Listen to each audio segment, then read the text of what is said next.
अस्सलाम वालेकुम users, this is Jawad and welcome back to another video. तो आज की इस वीडियो में हम फ्रेंड फंक्शन और फ्रेंड क्लासेस को पढ़ेंगे। और हमने लास्ट वीडियोस में देखा था कि जो हमारे पास प्राइवेट और प्रोटेक्टेड क्लास मेंबर हैं इनको हम क्या काम कर सकते हैं, ये इनको आउटसाइड द क्लास एक्सेस नहीं करा सकते। In previous lesson we have learn that private and protected class members declared can not be accessed outside the class. तो ये जिस तरह यहाँ पे हमारे पास प्रोग्राम है, इसमें हमने देखा था कि यहाँ पे एक क्लास ले ली हमने रेक्टेंगल की, जिसको प्राइवेट कर दिया और उसके बाद हमने यहाँ पे पब्लिक को कंस्ट्रक्टर के ज़रिए वैल्यू असाइन की। इसी तरह क्लास से बाहर आके हमने एक फंक्शन बनाया जिसमें हमने एक ऑब्जेक्ट पास किया और फिर हम क्या काम करते थे कि यहाँ पे एरिया का फंक्शन कॉल करते थे और उसको ऑब्जेक्ट एस एन आर्गूमेंट पास करते थे और यहाँ पे इसकी पैरामीटर लिस्ट उसको कैच करती थी और फिर उसमें ये सारी एडिशन वगैरह परफॉर्म करके उसको एरिया को असाइन करती थी और एरिया फिर आगे जाके हमारे पास प्रिंट आउट होता था। तो ये लास्ट वीडियोस बहुत ज़्यादा इंपॉर्टेंट थी। अच्छा, when we try to run this code we will get an error because we are trying to access the private variables. यहाँ पे हमें एरर मिलेगा क्योंकि हमने प्राइवेट वेरिएबल को एक्सेस करने की कोशिश की है। वो मैं बताता हूँ क्यों एरर मिलेगा। Length, breadth and rectangle of the find area function. अब यहाँ पे देखो हमने एक चीज़ सीखी थी कि ऊपर हमने सारी क्लास को इधर कर दिया प्राइवेट, और फिर ये जो अगर हमारे पास मेंबर्स हैं इनको हमने एक्सेस करवाना हो तो हम गेटर और सेटर फंक्शन के ज़रिए इसको सेट करते हैं और गेट करते हैं। तो यहाँ पे हमने वैसा कोई काम भी नहीं किया, डायरेक्टली एक फ़ंक्शन बनाया है बाहर जिसका कोई एक्सेस ही नहीं है। ये प्राइवेट क्लास है, इसका बाहर एक्सेस नहीं है, इस वजह से हम क्या काम करते हैं, इसको एक्सेस नहीं करवा सकते। इसलिए हमारे पास कंपाइलर क्या करेगा, एरर थ्रो करेगा। उसके बाद कहते हैं now the only way to access private is to using getter and setter function. वही बात आपको बताई है, गेटर और सेटर फंक्शन यूज़ करोगे और सम टाइम हम कंस्ट्रक्टर के ज़रिए भी हम क्या कर सकते हैं, इनको वैल्यूज़ वगैरह असाइन कर सकते हैं। However there is another way to access private members, ऐसा फ्रेंड फंक्शन, उनको दोस्त बना के आप एक्सेस कर सकते हो। और क्लासेस एंड फ्रेंड क्लासेस को दोस्त बना लो, फंक्शंस को दोस्त बना लो, दोनों आपको एक्सेस हो जाएंगे। इसी तरह वो कहता है कि friend function and classes are exceptional cases using which we can access all the members from the outside the class including private and protected member. कहता है कि फ्रेंड फंक्शन और क्लासेस ये एक्सेप्शनल केसेस होती हैं जिनमें हम सब कुछ एक्सेस करवा सकते हैं। यहाँ पे हमारे पास एक डायग्राम भी बनी है जिसमें फ्रेंड फंक्शन और क्लासेस के बारे में जिक्र हुआ है कि यहाँ पे देखो friend function of a class है, ये सब कुछ पहली चीज़ भी एक्सेस कर पा रहा है, दूसरी भी कर रहा है, तीसरी भी कर रहा है।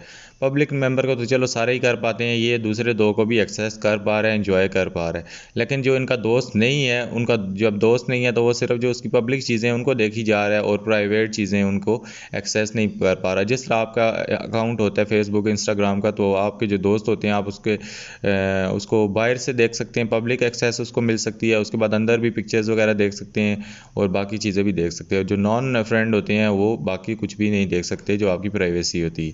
Let's start with friend function first. सबसे पहले हम फ्रेंड फंक्शन देखते हैं और एक इसका छोटा सा क्विज़ लेते हैं कि आपको इसको बेसिक जो थीम है वो पता चली है या नहीं। अच्छा, ये आपने फ्रेंड फंक्शन और फ्रेंड क्लास के मुताबिक इसका जवाब देना है। Which of the following statement is true?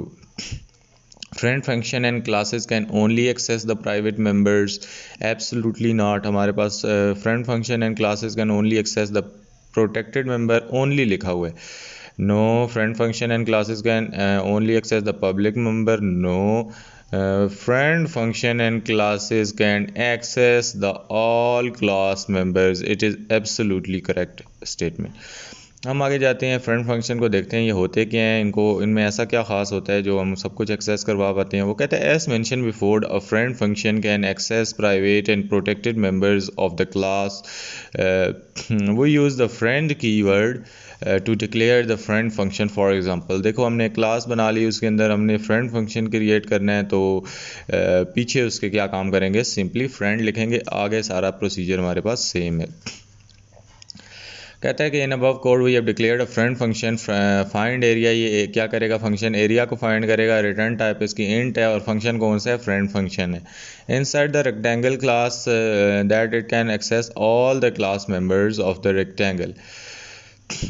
उसके बाद हमारे पास आगे प्रोग्राम आया है जिसमें हम मज़ीद इसकी एग्जांपल देखेंगे। हमने एक रेक्टेंगल की क्लास ले ली, उसको प्राइवेट कर दिया, उसकी जो भी मेंबर डाटा मेंबर्स हैं लेंथ और ब्रेथ ये दोनों प्राइवेट हैं। फिर हमने एक पब्लिक वेरिएबल लिया जिसमें कंस्ट्रक्टर के ज़रिए इनको असाइन कर दी वैल्यूज़, लेंथ को 8 और ब्रेथ को 6। इसी तरह हमने क्या काम किया, एक फ्रेंड फंक्शन लिया जो कि एरिया ऑफ रेक्टेंगल फाइंड करेगा। और ऐसा क्या काम करेगा, इसको सबसे पहले इधर डिक्लेयर करना होता है क्लास के अंदर। ये पब्लिक करके हमने क्लास के अंदर इसको डिक्लेयर कर दिया। अब फिर इसको नीचे क्या काम करना होता है, फ्रेंड फंक्शन को डिफ़ाइन करना होता है। दोबारा इसका नाम पीछे फ्रेंड नहीं लिखो, कंपाइलर को पता चल गया ये फ्रेंड फंक्शन है, इसलिए वो बोलता है कि इंट फाइंड एरिया। और यहाँ पे रेक्टेंगल क्लास का नाम डिक्लेयर करते वक्त आप लिख सकते हो, और यहाँ पे जब इसको डिफ़ाइन करोगे साथ में जो ऑब्जेक्ट पास करोगे उसका नाम भी लिखोगे। उसके बाद हमारे पास access private member from the friend function. तो यहाँ पे देखो अब ये फ्रेंड फंक्शन बन चुका है, तो हम इससे ये जो area is equal to object dot length है और ऑब्जेक्ट डॉट ब्रेथ है, इसको हम क्या काम कर पा रहे हैं, एक्सेस कर पा रहे हैं, क्योंकि वो हमारे पास प्राइवेट थे। प्राइवेट चीज़ों को अब हम फ्रेंड फंक्शन के ज़रिए आसानी से एक्सेस करने जा रहे हैं। उसके बाद हमने रेक्टेंगल की ओरिजिनल क्लास बना ली, जिसको ऐसा पैरामीटर क्या किया, पास कर दिया ऊपर फंक्शन में, और यही जहाँ कि यहाँ पे कैच हो जाएगी ऑब्जेक्ट की जगह। और उसके बाद ये इसको आपस में एडिशन परफॉर्म होगी और रिटर्न कर देगा एरिया। जो ही एरिया रिटर्न होगा वो यहाँ पे इधर फाइंड एरिया के फंक्शन में जो भी है इसमें कूद पड़ेगा, इस OBJ के अंदर आ जाएगा, और हमारे पास area is equal to original area हमारे पास आ जाएगा, जो कि इस केस में 48 है।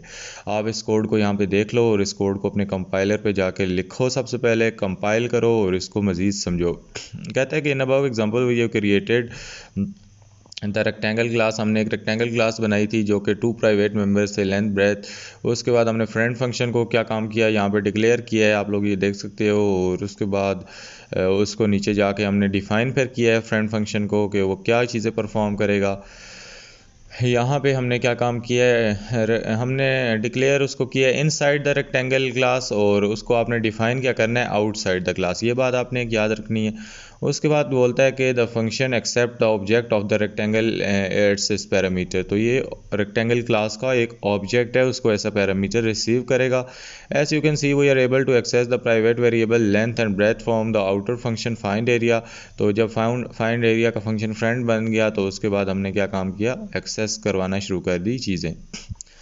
अच्छा, यहाँ पे एक प्रॉब्लम है, पहले प्रॉब्लम की डिस्क्रिप्शन को हल्का फुल्का हम देख लेते हैं और फिर साथ साथ इसको करेंगे। आप इसका स्क्रीनशॉट ले लो ताकि जब मैं इसको सॉल्व कराऊँ साथ साथ आपकी नज़र इस पे भी हो, क्योंकि ये स्क्रीन आपके पास से हट जाएगी। Create a program to access the protected members of a class using friend function. अभी हमने क्या काम करना है, प्रोटेक्टेड मेंबर्स को एक्सेस करना है क्लास के यूजिंग फ्रेंड फंक्शन। फिर सिंपली हमें इसके लिए एक क्लास बनानी पड़ेगी सर्कल की, जिसमें प्रोटेक्टेड वेरिएबल हों, उसको प्रोटेक्ट करेंगे। और फिर डबल उसके अंदर 2 वेरिएबल होंगे, रेडियस के और पाए के। इसी तरह हमने डबल वैल्यू 3.14 टू पाए असाइन कर देनी है।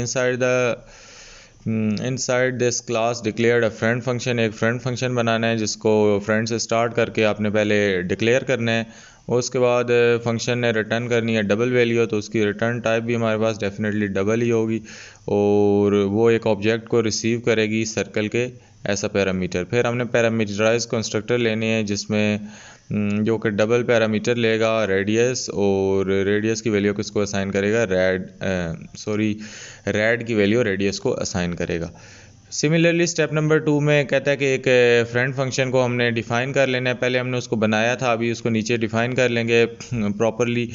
और जो हमारे पास फंक्शन है वो रिटर्न करेगा डबल वैल्यू और एक्सेप्ट करेगा एक ऑब्जेक्ट जो कि सर्कल का है ऐसा पैरामीटर। इनसाइड द फंक्शन हम क्या काम करेंगे, circumference of the circle calculate करके रिटर्न करेंगे using the circle object.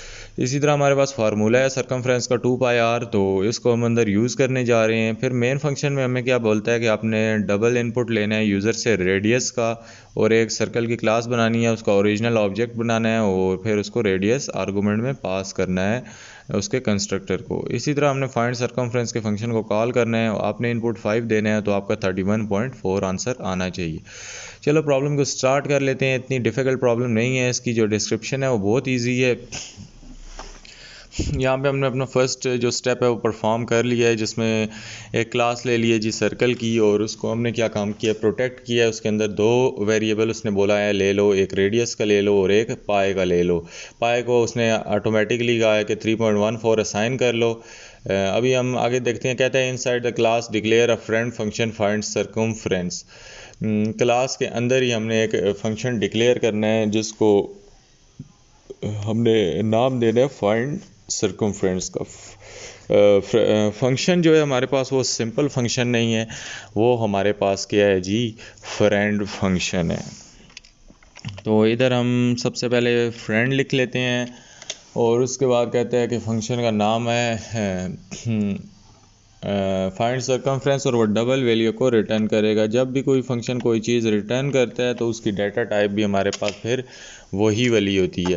Function का नाम उसने हमें बोला है कि जी फाइंड सरकमफ्रेंस आप रख लो, तो इसका जो नाम है हमने फाइंड सरकमफ्रेंस रख देना है। आप बाद में अपने जो नाम रख सकते हो वो आपकी अपनी मर्ज़ी है। उसके बाद हमने इसकी ब्रैकेट्स क्रिएट कर ली हैं, और फिर कहता है कि अच्छा ये डबल रिटर्न टाइप करेगा। और अच्छा हाँ, इसमें हमने क्लास का नाम लिखना है, क्लास का नाम ऐसा पैरामीटर, इसको फ़िलहाल हम इसको वो कर रहे हैं अभी, फंक्शन को डिक्लेयर कर रहे हैं, इसको नीचे जाके डिफ़ाइन करेंगे दोबारा। फ़िलहाल हम इसको एस एन आर्गूमेंट में क्लास का नाम लिखते हैं, आगे ऑब्जेक्ट वगैरह लिखने की यहाँ पे ज़रूरत नहीं होती। फिर बोलता है कि inside this declare a friend function, the function must accept return a double value and must accept the circle parameter। अभी हमने फिर एक पैरामीटराइज्ड कंस्ट्रक्टर बनाना है, जिसको हमने यहाँ पे ये सारी चीज़ें प्रोटेक्टेड चल रही हैं। अब हमने लाजमी पब्लिक में आ जाना है, और पब्लिक में हमने क्या काम करना है जी, पैरामीटराइज्ड कंस्ट्रक्टर बनाना है। Create constructor with double parameter assign the radius. अच्छा ठीक है, यहाँ पे अभी हमने जो कंस्ट्रक्टर बनाना है वो क्लास का ही नेम होता है। तो क्लास हमारे पास क्या है जी, क्लास हमारे पास सर्कल है, तो उसी नाम से हमारे पास पैरामीटर भी बनेगा। तो पैरामीटराइज जो कंस्ट्रक्टर है हमने उसको यहाँ पे देख लिया है, और ये हमने सॉरी इसकी ब्रैकेट्स जो हैं ये हमने डाल दी हैं। इसके बाद वो कहता है पैरामीटराइज कंस्ट्रक्टर बनाने के बाद आपने क्या काम करना है, डबल पैरामीटर लेगा वो। हमारे पास जो हमारा पैरामीटराइज कंस्ट्रक्टर है वो रेडियस का जो पैरामीटर है उसको क्या काम करेगा, एक्सेप्ट करेगा। तो सिंपली हम इसके अंदर लिखते हैं डबल, और ये रेडियस को एक्सेप्ट करेगा, फिर क्या काम करेगा, असाइन करेगा ये वैल्यू। तो हम इसी की क्लीन फॉर्म में लिख लेते हैं, आप ब्रैकेट्स डाल के उसके अंदर भी चीज़ें लिख सकते हो। हम इसकी क्लीन फॉर्म जो है उसमें इसको लिख लेते हैं assign the value of red to radius. तो सिंपली हम इधर रेडियस लिखते हैं जी, और फिर एक ब्रैकेट डालते हैं असाइनमेंट के लिए। ये हमने करना होता है अगर हम इसकी ये वाली फॉर्म यूज़ करते हैं, और इसके अंदर जो भी चीज़ होती है असाइन हो रही होती है वो हम करते हैं। अच्छा ये हमने इसको असाइन कर दिया है, और बस उसने हमें कहा है कि पैरामीटराइज कंस्ट्रक्टर का इतना सा काम है। फिर इसकी ब्रैकेट्स हम डाल देते हैं जो कि एम्प्टी की एम्प्टी ही रहेंगी।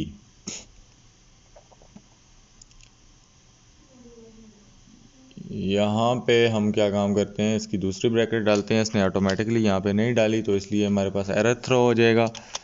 यहाँ पे इसकी ये दूसरी ब्रैकेट भी हमने क्या कर दी, डाल दी पैरामीटराइज कंस्ट्रक्टर की। ये खाली है बिल्कुल, इसके अंदर कोई चीज़ डालने की ज़रूरत हमें नहीं है। फिर हमारी ये यहाँ तक क्लास हमारी यहाँ तक क्या हो गई, ख़त्म हो गई। ये सर्कल क्लास हमारी यहाँ तक है, ये ख़त्म हो गई। फिर कहता है कि क्लास से बाहर आके हमने क्या काम करना होता है, फंक्शन को डिफ़ाइन करना होता है। तो इसी तरह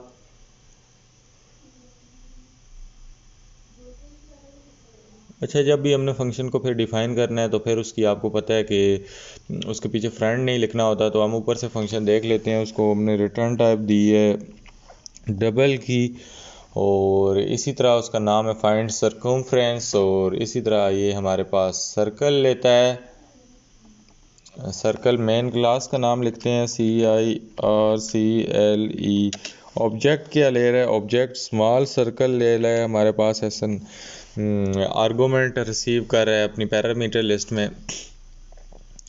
अच्छा इसके बाद हमारे पास रिटर्न हमने करवानी है सरकमफ्रेंस यूजिंग सर्कल पैरामीटर। अच्छा, ये जो हमारे पास पैरामीटर है इसके ज़रिए हमने सरकमफ्रेंस रिटर्न करवानी है। आगे हम पहले उसकी स्टेटमेंट पढ़ते हैं। कहते हैं inside the function return circumference of the circle by using circle object. Circle का ऑब्जेक्ट डेफिनेटली हमने ऊपर आर्गूमेंट पास कराया तो वही यूज़ होगा। इसमें उसने हमें फार्मूला जो दिया है, फार्मूला दिया है जी 2 पाई इंटू रेडियस। सिंपली उसको आप लोगों ने एज इट इज़ लिख लेने हैं यहाँ पे। तो पहले हम उसको लिख लेते हैं। 2 पाई आर आ गया हमारे पास। तो इसको हम क्या काम करते हैं, रिटर्न सरकमफ्रेंस भी उसने हमें कहा है, तो इसलिए पहले फिर हम क्या काम करते हैं, डायरेक्ट इसको रिटर्न ही कर लेते हैं। बजाय इसके लिए एक वेरिएबल बनाएं रिटर्न, और ये 2 पाई आर है तो ये ऐसे तो नहीं एक्सेस होगा, तो सर्कल का एक हम इसके साथ ऑब्जेक्ट लिख लेते हैं। सर्कल डॉट लगाते हैं, डॉट लगा के फिर हमारे पास क्या आएगा, इसको आगे ब्रैकेट्स में डाल देते हैं। जो 2 पाई आर है हमारे पास, ये हमारे पास क्या हो जाएगा, ब्रैकेट में आ जाएगा।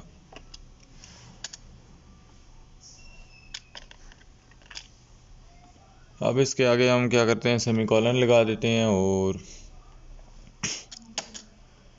ये चीज़ हमारे पास क्या हो जाएगी, रिटर्न हो जाएगी। फिर मैं मेन फंक्शन में आ जाते हैं। मेन फंक्शन में वो हमें बोलता है कि यहाँ पे उसने हमें यहाँ तक ही बोला था return the circumference of the circle by using circle object. उसने हमें कोई वेरिएबल बनाने का नहीं बोला, तो हम इसको डायरेक्टली करके देख लेते हैं।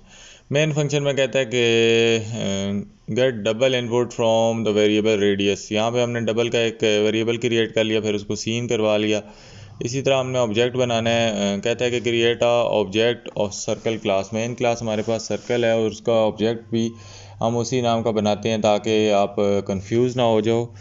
तो इधर हम सर्कल और फिर आगे स्पेस डाल के उसका ऑब्जेक्ट बना लेते हैं, और उसको पैरामीटर पास करना है। क्यों पैरामीटर पास करना है, क्योंकि हमने ऊपर कंस्ट्रक्टर यूज़ किया है, वो एक पैरामीटर रिसीव कर रहा है रेडियस का। तो इसीलिए हम इसको क्या काम करेंगे, रेडियस का एक आर्गूमेंट देंगे। अब देखो यहाँ पे आर्गूमेंट ये यूज़र से जो हम सीन कर रहे होते हैं वो हमने देखना होता है। यहाँ पे इस केस में उसका नाम रेडियस है पूरा, तो हम उसको रेडियस ही पास करेंगे क्योंकि ये हम यूज़र से ले रहे हैं। यहाँ से हमें इधर रेड नहीं पास करना। तो ये हमने उसको पैरामीटराइज कंस्ट्रक्टर में डाल दिया, और फिर कहता है क्रिएट एन ऑब्जेक्ट। अच्छा, ये हमने रेडियस उसका आर्गूमेंट में डाल दिया। उसके बाद कहता है कॉल फाइंड सर्कमफ्रेंस फंक्शन। अच्छा, ये हमने कॉल करना है विद द सर्कल ऑब्जेक्ट इस आर्गूमेंट। अच्छा, इस फंक्शन जो हमने ऊपर बनाया ये भी कोई आर्गूमेंट रिसीव कर रहा है। ये देखो यहाँ पे एक ऑब्जेक्ट को रिसीव कर रहा है, तो इसीलिए हम क्या काम करेंगे, इसको ऑब्जेक्ट देंगे। अपने देखना होता है आपने जो फंक्शन बनाया वो उसकी पैरामीटर लिस्ट में रिसीव वो क्या कर रहा है, आपने वो चीज़ डालनी होती है। अपने पास से हम इधर कोई चीज़ नहीं डाल सकते। तो डेफिनेटली जब फंक्शन हमने कॉल करना है तो ऑब्जेक्ट का नाम लिखेंगे, सर्कल डॉट फंक्शन का नाम फिर लिखेंगे, और इसकी पैरामीटर लिस्ट में ये क्या कर रहा है, ऑब्जेक्ट रिसीव कर रहा है। तो जो हमारे पास ऑब्जेक्ट है वो उसका क्या नाम है, यहाँ पे सर्कल है, तो फिर इसको स्मॉल सर्कल, इसका ऑब्जेक्ट जो हमने बनाया है वो ऐसे हम क्या कर देते हैं, आर्गूमेंट हम उसको ऊपर पास करवा देते हैं। यहाँ तक हमारा प्रोग्राम कंप्लीट हो गया है। एक बार इस कोड को रन करते हैं और फिर इसमें से गलतियाँ बाद में ढूंढेंगे।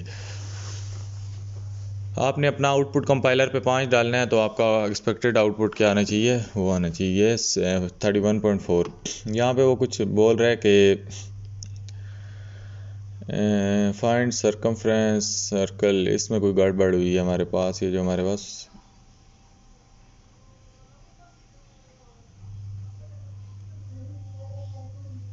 अच्छा, रिटर्न भी हम इस तरह डायरेक्ट नहीं करवा सकते, और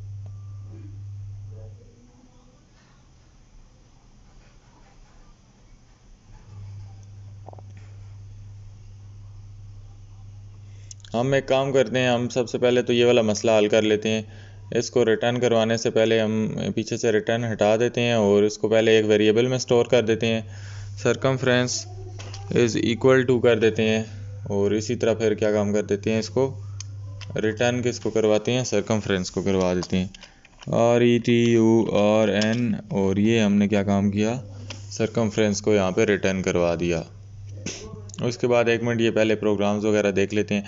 यहाँ पे हमारा ये फंक्शन जो है ये ठीक है, फ्रेंड फंक्शन खाली हमने बनाया। इसके बाद हमने पैरामीटर असाइन करवा दिए और कंस्ट्रक्टर को वैल्यू असाइन करवा दी, वो इनिशियलाइज हो जाएंगी, ऑटोमेटिकली वैल्यू असाइन हो जाएगी रेडियस को। उसके बाद हमारा ये जो ऑब्जेक्ट है ये भी ठीक है। इसके बाद यहाँ पे सेमी कॉलन भी है और मज़ीद हमारे पास नीचे circle is equal to 2πr।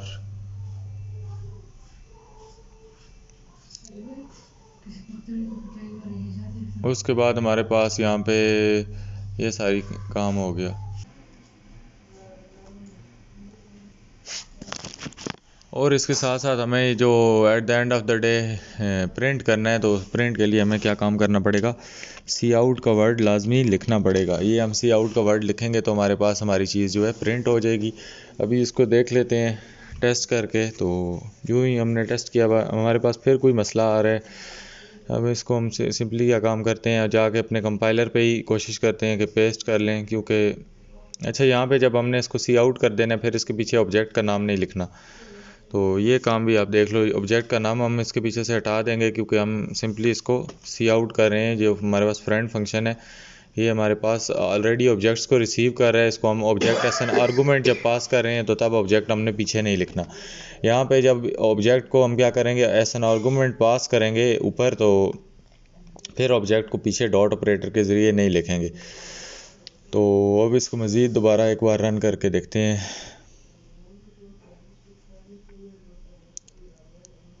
अब हमारे पास जो हमने इनपुट दिया था 5 और एक्सपेक्टेड आउटपुट हमारे पास 31.4 हुआ है। तो इसमें हमने 3-4 चीज़ें एरर से सीखी हैं, जो कि ये है कि जब भी हम अपना ऑब्जेक्ट इधर अंदर पास करते हैं तो ऑब्जेक्ट को कभी भी पीछे डॉट ऑपरेटर के ज़रिए नहीं लिखते। और उसके बाद दूसरी चीज़ ये है कि आपने जो ऑब्जेक्ट है उसको अंदर ब्रैकेट के कभी मल्टीप्लाई नहीं करना। आपने अलग अलग लिख के साथ डॉट ऑपरेटर लगा के उसको अलग अलग चीज़ों के साथ लिख के चीज़ों को एक्सेस कराना है, मल्टीप्लाई कराना है, जो मर्ज़ी कराना है।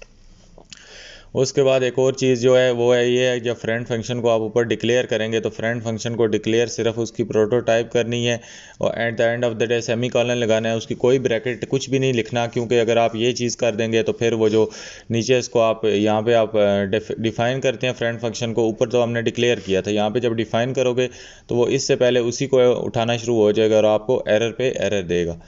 तो उम्मीद है ये 3 चीज़ें आपको यहाँ से क्लियर हो गई होंगी। उसके बाद कहते हैं C++ फ्रेंड क्लास के similar to friend function we can also create friend classes. A friend class can access the member. Friend class क्या कर सकती है, मेंबर वेरिएबल को आसानी से एक्सेस कर सकती है। And member function of class it is declared in it. ये मेंबर क्लास को भी एक्सेस कर सकती है जिसमें वो डिक्लेयर हुई होती है। इसी तरह हमारे पास ये एक एग्ज़ाम्पल आ गई जिसमें वो कहता है कि हमने एक क्लास बना ली, उसको प्राइवेट कर दिया, उसके अंदर एक वेरिएबल है जो डाटा मेंबर है उसका, वो है लेग्स काउंट। इसी तरह हमने क्या काम किया, पब्लिक में एक कंस्ट्रक्टर ले लिया जो कि इसको 4 वैल्यू असाइन करेगा लेग काउंट के वेरिएबल को, और उसके बाद कुछ भी पैरामीटर में ये एक्सेप्ट नहीं करेगा, डायरेक्ट वैल्यू को असाइन करेगा। इसी तरह हमने डिक्लेयर फ्रेंड क्लास। फिर हमने क्या काम करना है, जो हमारे पास फ्रेंड क्लास है उसको सबसे पहले डिक्लेयर कर लेना होता है फंक्शन के, ये जो हमारे पास पेरेंट क्लास होती है इसके अंदर ही हमें इसको डिक्लेयर करना होता है। ये हमने फ्रेंड लिखा, आगे क्लास लिखा और आगे उसके डॉग लगा दिया, मतलब कि हम इससे एक सब क्लास डिक्लेयर करवा रहे हैं। तो हमने ये एक फ्रेंड क्लास बना ली, फिर उसको फंक्शन क्लास से बाहर निकल के क्या करना पड़ता है, डिफ़ाइन करना पड़ता है। अब फ्रेंड क्लास को जब डिफ़ाइन करोगे तब उसके आगे कुछ लिखोगे, इसकी ब्रैकेट्स कोई नहीं होती, सीधा क्लास का नाम लिख के पीछे फ्रेंड लिख के और डॉग लिख के सेमी कॉलन डाल देना होता है। जब आप इसको डिफ़ाइन करोगे फिर आपने पीछे फ्रेंड नहीं लिखना होता और क्लास और उसका नाम लिखना होता है, फिर ब्रैकेट डाल के वो पब्लिक है जो भी है और उसके अंदर जो जो फंक्शंस आप क्रिएट करना चाहते हो, जो ऑब्जेक्ट आप क्रिएट करना चाहते हो, वो लिख के आप क्या काम कर सकते हो, सी आउट कर सकते हो। इसी तरह उसने मेन फंक्शन में क्या काम किया कि एक ऑब्जेक्ट बनाया जो कि ओरिजिनल ऑब्जेक्ट था डॉग क्लास का, उसको यहाँ पे हमारे पास डॉट काउंट लेग वाले फंक्शन को उसके ज़रिए कॉल किया। तो हमारे पास ऑटोमेटिकली ये जो एनिमल्स की क्लास से उसने लेग्स काउंट लिया था, हमारे पास ये एनिमल क्लास से ये वेरिएबल ले रहा है एनिमल डॉट लेग्स काउंट। तो ये हमारे पास क्या हो गया, सी आउट हो गया। तो हमारे पास आउटपुट क्या आ गया, 4 आ गया। ये 4 कहाँ था, ऑटोमेटिकली हमने यहाँ कंस्ट्रक्टर के ज़रिए इसको असाइन किया था। यहाँ पे हमें इसीलिए यहाँ पे पास करने की ज़रूरत नहीं पड़ी। इधर ये जो डॉग हमने ऑब्जेक्ट बनाया है यहाँ पे हमें पास करने की ज़रूरत नहीं पड़ी, क्योंकि यहाँ पे ऑटोमेटिकली हम इसको वो कर रहे थे, असाइन कर रहे थे ये डिफ़ॉल्ट कंस्ट्रक्टर है, पैरामीटराइज नहीं है, इसकी पैरामीटर लिस्ट नहीं है। इसी तरह कहता है here the class dog is a friend class of animal. ये जो हमारे पास डॉग की हमने नई क्लास बनाई है, ये क्या है, फ्रेंड क्लास है, लेकिन ये हमने इनसाइड द पेरेंट क्लास बनाई है, इस वजह से ये फ्रेंड क्लास है। That's why we are able to access the private variable legs count from the dog class. तो ये जो लेग्स काउंट वाला वेरिएबल है, हम ये ऊपर कहाँ से एक्सेस करवा रहे हैं, पेरेंट क्लास से करवा रहे हैं, तो इस वजह से ये हम एक्सेस करवा सकते हैं।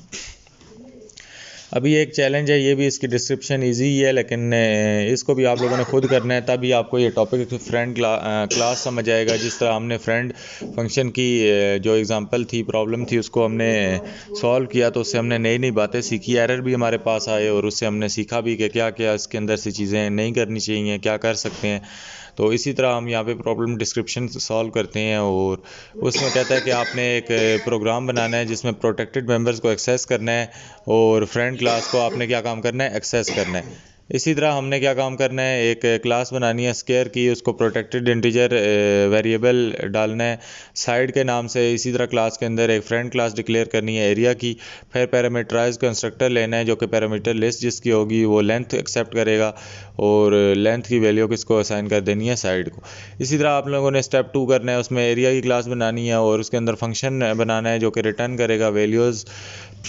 इसी तरह हमारे पास एक ऑब्जेक्ट बना लेना है, फिर हमने ये पैरामीटर उसको यूजिंग अ कंस्ट्रक्टर पास कर देना है, फिर रिटर्न करवाना है एरिया उससे, फिर मेन फंक्शन में आ जाना है, और हमने इनपुट लेना है यूज़र से, ऑब्जेक्ट बना के क्या काम करना है, फंक्शन को कॉल करना है। तो इसका इनपुट हमारे पास 5 है और एक्सपेक्टेड आउटपुट 25 है।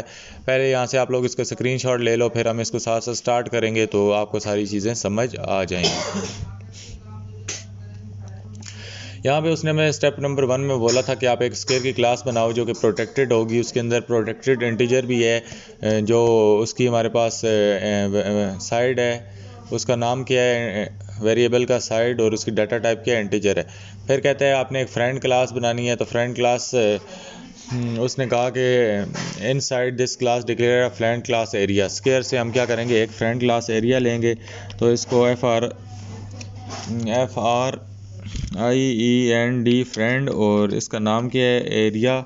इसके पीछे क्लास भी लिखेंगे कि ये क्लास है हमारे पास, क्लास एरिया। यहाँ पे हमने क्लास लिख दिया, और क्लास कौन सी हमने बनानी है, उसने बोला है हमें एरिया की, कैपिटल ए से। अच्छा, ये हमने बना ली, और इसके बाद हम इसको कुछ भी नहीं करेंगे, इसके आगे कोई ब्रैकेट कुछ भी नहीं डालेंगे, ये हम यहाँ पे डिफ़ाइन कर रहे हैं। फिर बोलता है कि then create a parameterize constructor. Constructor हमेशा हम पब्लिक करके ही बनाते हैं, इसलिए हमने ऊपर पब्लिक का कीवर्ड लिखा है, और फिर एक पैरामीटराइज कंस्ट्रक्टर बनाया है जिसको ये इसका नाम वही होता है जो कि क्लास का नाम होता है, इसलिए स्केयर इसी का नाम हमने चूज़ किया। फिर कहता है वो रिसीव करेगा जो उसकी पैरामीटर लिस्ट होगी उसमें एक लेंथ का वेरिएबल रिसीव करेगा जिसकी डाटा टाइप होगी इंटीजर। फिर बोलता है कि आपने क्या काम करना है, जो लेंथ है उसको साइड वेरिएबल को असाइन करना है। तो ये जो भी लेंथ रिसीव करेगा हमने साइड को असाइन कर दी। यहाँ पे फिर फ्रेंड क्लास की यहाँ पे डेफिनेशन है, ऊपर हमने डिक्लेयर की थी, हमने वही क्लास एरिया लिखा और उसको हमने क्या काम कर दिया, पब्लिक। उसने हमें स्टेप 2 में बोला हुआ है कि create area class. Inside the class हमने एक फाइंड एरिया का फंक्शन बनाना है that return the integer value. इसका मतलब है इसकी रिटर्न टाइप क्या होगी, इंटीजर होगी, और वो एक्सेप्ट भी अंदर इंटीजर ही कुछ करेगा। और उसने हमें कहा है कि that accept an integer variable len, ये हमारे पास ये वाला वेरिएबल एक्सेप्ट कर रहा है।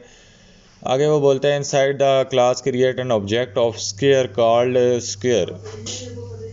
इसी तरह हमने यहाँ पे एक ऑब्जेक्ट बनाना है जो कि SQUAR स्केयर क्लास से होगा, और यहाँ पे स्केयर इसका नाम होगा। क्रिएट यहाँ पे उसने बोला है square pass line parameter as an argument to the constructor of the square. तो हमने क्या काम करना है, यहाँ पे कंस्ट्रक्टर जो ऊपर डिफाइन किया था उसको यही वाली वैल्यू असाइन करनी है। यहाँ पे उसने हमें कहा है कि स्केयर आप क्या काम करो, उसको pass len parameter as an argument to the constructor of square. अच्छा, इसको लेन हमने पैरामीटर लिस्ट में पास करवा देना है यहाँ से, जो कि हमारे पास ये एरिया यहाँ पे कैच करेगा, वो ऑटोमेटिकली यहाँ पे इसकी पैरामीटर लिस्ट में क्या करेगा, उसको यहाँ पे सेंड कर देगा। Pass line parameter as an argument to the constructor of the square, ये हमने डाल दिया। Return the area of the square by using square object. अच्छा, स्क्वायर का ऑब्जेक्ट लेंगे और यूं हम रिटर्न कर देंगे एरिया को। तो create a square object pass line argument to the constructor, ये हमने कह दिया। Return the area square using square object. तो SQUARE डॉट, यहाँ पे हम क्या काम करेंगे, स्क्वायर डॉट, और उसके बाद हमने क्या काम करना है, यहाँ पे इसको रिटर्न एरिया करना है। तो एरिया जब हम रिटर्न करेंगे तो हमारे पास जो भी इसने इधर कैच किया होगा, तो ये हम इसको यहाँ पे फ़िलहाल ये रिटर्न कर देती हैं। उसके बाद यहाँ पे एक क्लास बना ली, ये हमने मेन फंक्शन में आगे मेन फंक्शन में कहता है कि आप लोगों ने क्या काम करना है, इंटीजर इनपुट लेना है। साइड का हमने पहले उसको डिक्लेयर कर दिया, फिर सीन करवा लिया। फिर एरिया का हमने एक ऑब्जेक्ट बना लेना है जिसको स्मॉल एरिया से करना है। यहाँ पे एरिया डॉट एरिया हमने लिख दिया और फिर बोलता है कि कॉल फाइंड एरिया फंक्शन। अब हमने नीचे फाइंड एरिया फंक्शन को कॉल करना है। यहाँ पे सिंपली हम सी आउट कर देंगे, सी आउट करेंगे। कौन सा फंक्शन हमने करना है, फाइंड एरिया विद साइड, उसको आर्गूमेंट भी पास करना है। तो यहाँ पे हमने फाइंड अंडरस्कोर एरिया डाल दिया और आगे उसकी हम ब्रैकेट डाल देंगे यहाँ पे। और उसको हमने आर्गूमेंट क्या पास करना है, साइड। जो भी यूज़र से उसने साइड ली है वो हमने उसको ऐसे आर्गूमेंट पास करनी है। और बाहर आके इसके क्या करना है, सेमी कॉलन लगा लेना है। अब हम देखेंगे कि इसके अंदर जो हमारा ऑब्जेक्ट है वो नहीं है, तो इसलिए हम इसके पीछे अपना ऑब्जेक्ट भी एरिया का लिख देंगे। अब हम इसको रन कर लेते हैं और देखते हैं हमारा आउटपुट क्या आता है। तो यहाँ पे ये हमारे पास एक चीज़ है कि जो हमने एरिया रिटर्न किया इसमें एरर दे रहा है। तो इसको हम सीधा फिर क्या काम करते हैं, ये साइड है हमारे पास। तो स्क्वायर डॉट, हमें पता है कि वो क्या होता है, हमने लेंथ को किसको असाइन कर दिया, साइड को। तो साइड मल्टीप्लाई बाय साइड होता है। साइड इधर डाल देते हैं, साइड, फिर एक और बार मल्टीप्लाई करते हैं। जो भी आपको पता है कि एरिया ऑफ स्क्वायर होता है दोनों का बराबर होता है, इसलिए हम यहाँ पे साइड मल्टीप्लाई बाय, सॉरी यहाँ पे स्क्वायर मल्टीप्लाई बाय क्या करते हैं, side. Square dot SID side. तो ये वही चीज़ है, इधर लेन के अंदर वो रिसीव तो कर रहा है, लेकिन ये इधर असाइन किसको कर रहा है, ऊपर कंस्ट्रक्टर के ज़रिए। आप देखो यहाँ पे ये हमारे पास लेंथ रिसीव कर रहा है और किसको कर रहा है, साइड को असाइन कर रहा है। तो यहाँ से हम ये जब उसको पुट करेंगे तो ये हमारे पास ओरिजिनल जो जिस चीज़ के पास जाएगी वो हमारे पास इस साइड वेरिएबल के पास जाएगी और हमारे पास कोई वेरिएबल नहीं है। तो हम इसी को फिर लिखेंगे यहाँ पे। अभी इस प्रोग्राम को रन करते हैं तो उम्मीद यही है कि ये हो जाएगा, क्योंकि वहाँ पे डायरेक्टली उस पैरामीटर के ज़रिए ये एक्सेस नहीं हो सकता। हमारे पास हमारा आउटपुट आ गया, हमने इनपुट 5 दिया, आउटपुट 25 आया। तो उम्मीद है ये आपको टॉपिक क्लियर हो गया होगा। नेक्स्ट टॉपिक हम डायनेमिक मेमोरी एलोकेट करेंगे। तो फिलहाल के लिए इतना ही। अपना बहुत सा ख्याल रखना। अल्लाह हाफिज़, टेक केयर।